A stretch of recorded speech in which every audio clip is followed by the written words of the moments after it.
Hi everyone and welcome to my Flosstube Extra. My name's Lynsey and I'm super excited to share with you today 10 reasons why you should start your own Flosstube. Now I know for some of you starting a Flosstube channel would be your worst nightmare, and I do completely understand that, but for those of you that are sitting on the fence, and I know there will be some of you sitting there thinking, oh, maybe I should, maybe I shouldn't, you really want to, but you're coming up with a load of excuses why you haven't started yet, then this video is really going to help just be the start of giving you all the encouragement to really think about giving it a go. And I have got 2 other videos coming up. They'll be sort of fortnightly.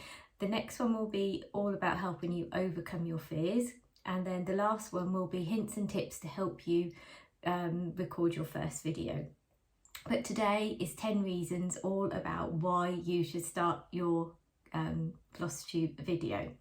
So the first one for me was, it's a great way for you to talk about your cross stitch.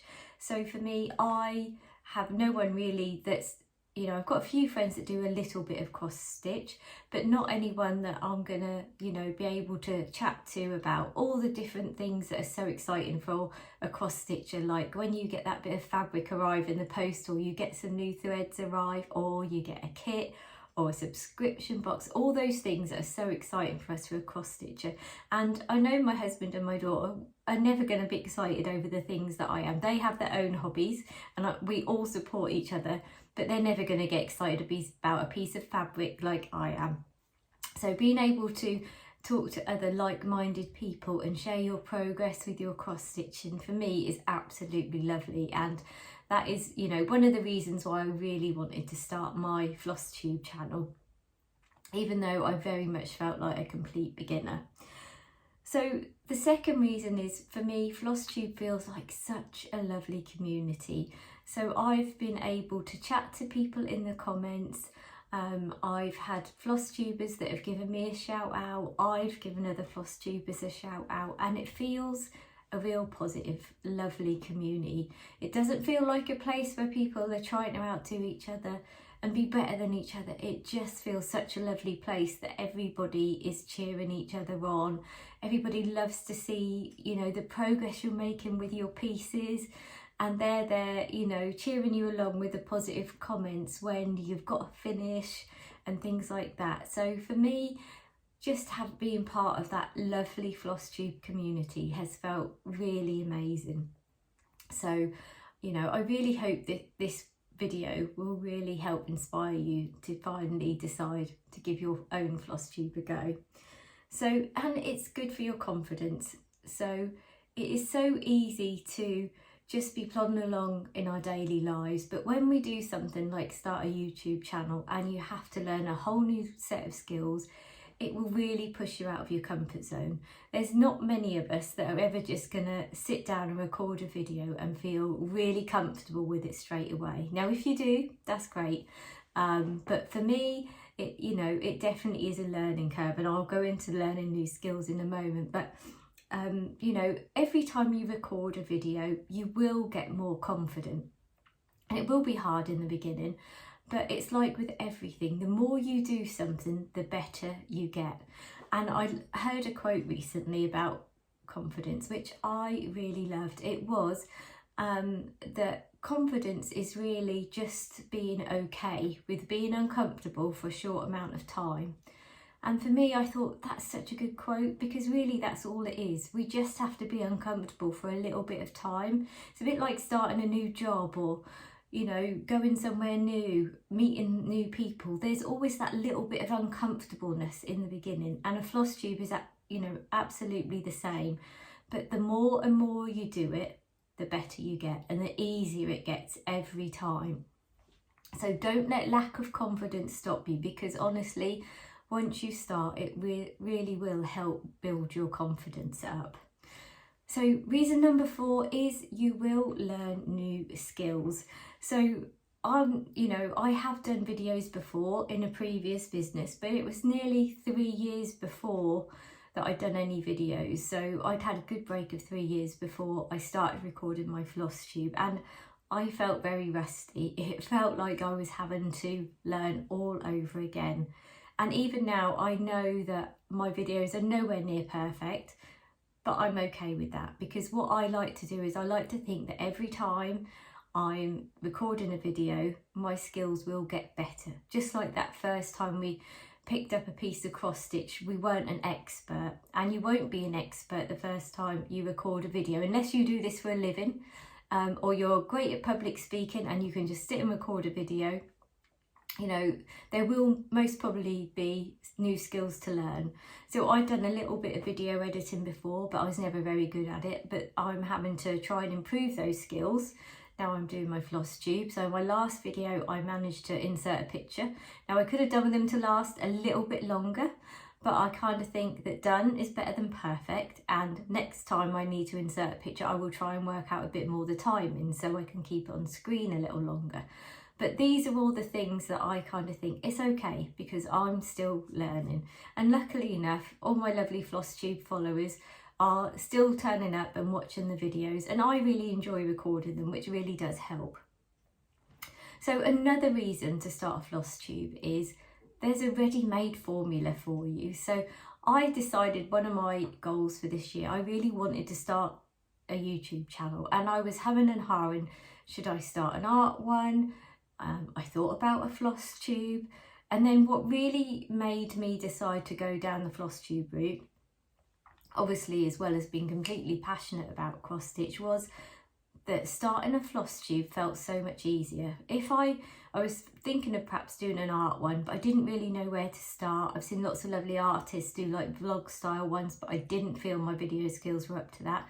I didn't really think I could necessarily create enough content at this point with the artwork that I'm creating. I'm still really just going to classes and learning it all. I'm not some, you know, established artist by any means. It's something that I'm just learning and enjoying.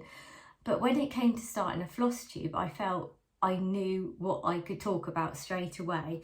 So obviously, if you've watched a lot of Flosstubes like me, people talk about their new starts, their works in progress, they talk about their haul, they talk about the finishes, fully finishes, their plans. So it kind of felt so easy. Now that doesn't mean to say if you start Flosstube, that's how you have to do things and what you need to talk about. But for me, it was such a good starting point. And then, you know, if you use that as your starting point, if you're feeling not sure, you know, what you're going to talk about straight away, then you can make it your own afterwards. You can add other little bits on. I've started including little bits about painting. I might start adding some little bits about gardening as well, you know, and I tend to put them at the end. So if people want to stay and watch those bits, if they're of interest, they can. If they're not, that's okay. If they just come along for the stitching. But just having that formula will make it seem so much easier when you do start to record your videos. Now, something else that I've found since I've started my Flosstube, it really motivates me to do my stitching and follow my stitchy plans.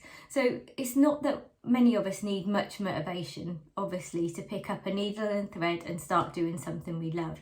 But sometimes there are those days when you're feeling tired or you're rushing around and you just think, oh, I can't today. But actually, when I know that I'm going to be sharing my progress with people, it really is motivating. And sometimes I might only have 5 or 10 minutes at the end of a day, but actually if I can even fit that in and make one tiny bit of progress, which was my case yesterday, it was a Saturday, I've been in the garden, I've been out, and then we were going out in the evening with friends, and actually I'd probably done about 5 minutes, but I finished a little bit off of this particular piece of cross stitch, and I actually felt really happy that I had still managed to fit something in, you know, some little bit of cross stitch, and that made all the difference to me. So it is super motivating to really have a lovely community to share your stitching with. So reason number 7, and this has been another great reason for me for starting a Flosstube, is that I've been able to ask more experienced stitchers than myself questions. So for example, in my last video, I asked people about a Q-snap because I'd seen that some people use felt under theirs, and I wasn't quite sure what did other people think, and I had so many lovely responses from experienced stitchers, and I was like, oh, this is just so good. You know, imagine just being able to tap into the knowledge and experience of people that know so much more about a subject than you, and they're just willingly sharing their knowledge, and that is just absolutely lovely. You know, and it might be that you're a really experienced stitcher and you might not necessarily need knowledge, but maybe you want people's opinions, you know, so just that side of having the access to a lovely community of it, you know, experienced stitchers and people that are interested in what you're doing to help you make decisions, answer those questions, has been absolutely lovely for me. So reason number 8 is that if you start a Flosstube, you're going to inspire lots of other people to start a Flosstube too. So when I decided to start a Flosstube, I'd literally only really been stitching for about 3 to 4 months. I started back up in September last year after a break of I don't even know how long, 10 to 15 years. I got some old magazines from about 13 years ago, so I'm kind of going a bit roughly by that time, but I might have done a little bit after that, I'm not really 100% sure. And what I found was that when I've posted that first video, because I was very much a beginner, and I just thought, you know what, I could sit here for another year or two and wait till I'm more experienced, or I could just get on with it and think, actually, there might be a lot of other new stitchers like me thinking that they'd like to see how I'm getting on and share my journey with me, because they might be at the same stage as me. And I also thought that maybe experienced stitchers might enjoy just seeing that journey as well. And if nothing else, I decided, even if nobody watched, I was going to enjoy recording my journey, and it was something positive for me to look back on and see how far I'd come, you know, a year down the line from where I am now. Whereas if I didn't document and record how, you know, how I'm doing, then maybe I might forget just how far I've come. So there was a whole load of reasons really for starting my Flosstube. But one of the things I did really love as well about when I posted that first Flosstube and saying that how I felt very much a beginner cross stitcher, was that someone left a comment saying that I'd inspired them to start because they were a new stitcher too. So wherever you are on your journey, by you starting a Flosstube, you will inspire other people to start. And that's how this lovely community grows, by us all inspiring each other just to have a go. And that's all you need to do. So number 9, the reason for me is it's fun. So I do find recording my Flosstube videos fun. So I look forward to sharing my work in progress. I look forward to sharing the new starts, of which there are always a lot for me. I'm still in that like want to stitch everything mode because I've not been stitching that long. Although the projects are soon adding up. Those whips have gone from like 2 to, well, yeah, quite a few now. So I'm probably getting around 15, I think. So that's, you know, it's soon grown in a few months really since January. But it is fun, and I love chatting to people, and I really focus on all the lovely things that I love about Flosstube when I go to record my videos. So rather than it be something that I'm scared about or thinking it's a chore, I just look at it as something that's really fun and an extension of my hobby really, and how lovely it is that I actually get to share my work with everyone. So reason number 10, it's doing something really positive for yourself. And for me, I think, you know, having a really positive mindset around recording a video, having like-minded people to share my progress with, all just feels such a good thing to do. And sometimes life's so busy that we don't set aside much time for ourselves. We might have a little bit stitchy time at the end of the day, but actually setting aside a bit of time to, you know, do something for you, create your own Flosstube and share it. You know, it does take time, but it can be such a positive thing to do. So really, they're my 10 reasons for starting a Flosstube. So as I said, if you're sitting on the fence and thinking, oh, maybe I should, maybe I shouldn't, I'd like to, but you just haven't got round to it, or you're putting it off, then I hope these reasons will really help motivate you. And in 2 weeks' time, I will be back sharing how to overcome those fears. So if you're sitting there thinking, well, Lynsey, they're great reasons, but I'm too scared, then I'll be back with another video to really try and help you overcome your fears and worries about starting your own Flosstube. So thanks so much for joining me, and I'll be back next week with my regular Flosstube. So take care everyone, bye.